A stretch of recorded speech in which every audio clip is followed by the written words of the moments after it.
The High Court in Gqeberha is set to make a ruling on the NPA's request for clarification in the acquittal of Nigerian televangelist Timothy Omotoso. Today's ruling will determine whether the NPA can continue with its appeal.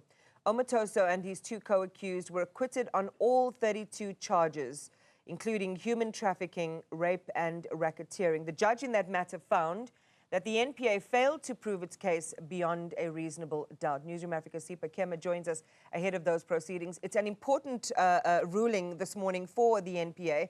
And we saw in the Omotoso ruling, the judge was scathing in the performance of the NPA's prosecutors, and that sparked an internal inquiry in the NPA as well to seek answers around the conduct of some of their prosecutors. So it's against that backdrop that we are in court again today, Sipha.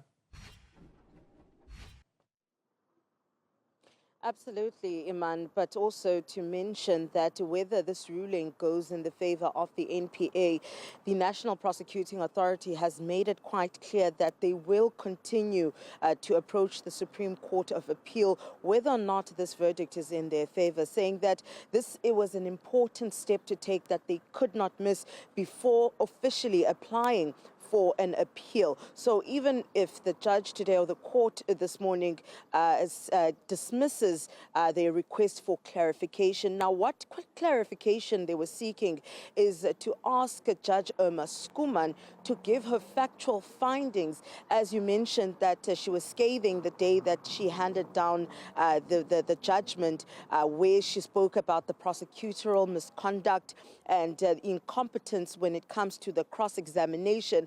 But the NPA says that they cannot find anything on the actual evidence that was brought in over the 8-year period. So hence they're requesting for her to clarify her factual findings. And I'll tell you, Iman, is that Judge Irma Skuman didn't take kindly to that request, as we saw in court last week, Monday. But then this morning, Judge Gqeberha will be the one that will be handing down that will be ruling, of course, that verdict that we're about to hear at 9:30 this morning.